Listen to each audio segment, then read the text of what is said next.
Toute croyance est une limite. Je pense qu'on vient de lancer notre rencontre d'aujourd'hui. Bonjour On Lise. peut se dire bonjour. On va commencer par ça, hein, les salutations. Merci d'être avec nous. Toute croyance est une limite. Est-ce que vous avez des croyances? Est-ce que vous avez des croyances conscientes et est-ce que vous savez que vous avez aussi peut-être des croyances inconscientes?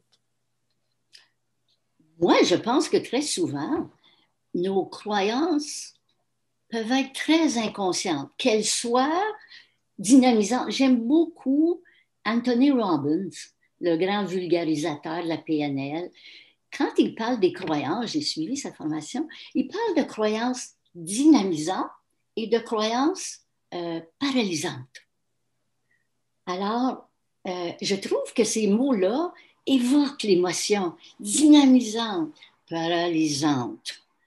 Alors que aussi, on sait que les croyances, c'est très puissant et principalement inconscient.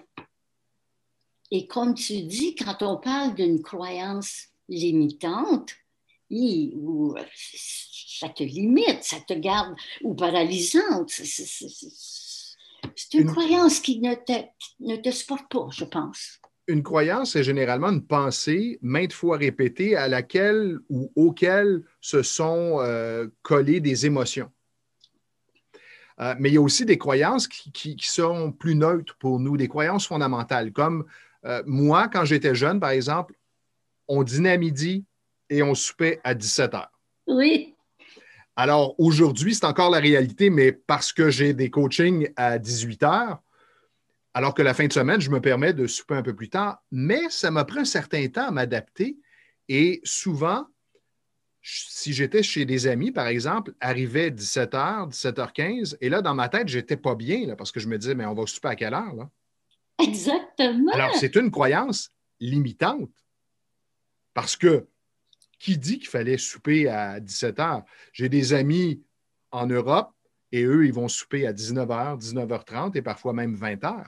Exactement. C'est un très bon exemple. Moi aussi, je viens d'une famille où les repas, il y avait la routine, hein, le petit déjeuner le matin, le midi, le soir, puis c'était vers les 5h30, 6h. Oh là là! Par contre, je pense à ça tout d'un coup. Même mes parents, quand ils ont vieilli et qu'on est tous partis de la maison, se sont habitués, quand ils venaient nous visiter, dans nos croyances, que le repas, surtout de fin de semaine, le vin, l'apéro, la mise en bouche, on ne se met pas à table avant 7h, 7h30. Et tout à coup, je me rends compte, même mes parents se sont habitués à ça. Alors, on peut les changer, les croyances. Une On croyance, peut les ce changer. n'est que virtuel. Alors, même si la croyance peut sembler être un mur de béton très étanche et très épais, c'est virtuel. Alors, si on tourne la croyance de côté, ben, on renverse la situation. Mais il ne faut jamais Oui, oublier une pensée amène une émotion, un comportement, un résultat. oui, Alors, c'est intéressant de prendre juste un recul et d'observer quelles sont les croyances qui dictent ma vie. exactement. Exemple, on a acheté que la retraite, c'est 65 ans. Ça fait une mèche que je suis à la retraite. Mais si la retraite, c'était de continuer à travailler, mais juste à un rythme moins effréné, de continuer à travailler jusqu'à ce qu'on ait le goût Oui, de travailler. Alors, mais ça s'est installé au fil du temps. Et, exactement. et les gens, peut-être pas tout le monde, mais les gens ont adhéré à ça et se sont Oui, dit, bon, ben, c'est comme ça que ça doit fonctionner. tout à fait. C'est comme ça que c'est vraiment de cette façon que ça se développe. Alors, j'utilise souvent la question, et si c'était autre chose? Et si ça pouvait être autre chose? Absolument. Et de Absolument. voir quelle autre croyance je pourrais créer, qui est la croyance à l'opposé Oui, de oui. celle-là. Il y en a une très bonne. D'ailleurs, Anthony Robbins a développé 7 croyances à succès.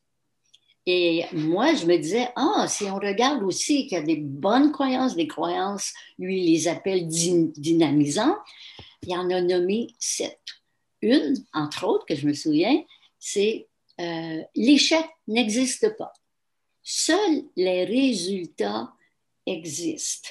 Et il dit que les gens qui réussissent ne croient pas à l'échec, ne pensent pas à l'échec. Les gens qui réussissent sont prêts à faire tout ce qu'il faut faire pour réussir. Jusqu'à arriver au résultat. Oui. Donc, petit devoir, devoir. C'est pas un beau mot, ça. Petit exercice Oh, j'en ai une, moi aussi. Pour vous amuser. Identifier le top 3 des croyances les plus limitantes que vous avez d'installer en vous. C'est le petit exercice que je vous donne. Et le tien? Moi, je pense, je nous inclus, là, toi, moi, nous tous, là, tous nos auditeurs et auditrices. Que faisons-nous pour réussir? Parce que les gens qui réussissent ne croient pas à l'échec, comme je viens de dire, et ils sont prêts à faire tout ce qu'il faut faire pour réussir. Donc, que faisons-nous pour réussir? Ça deviendrait dynamisant. Alors, on s'amuse à réfléchir à tout ça. Oui. Merci. À la prochaine!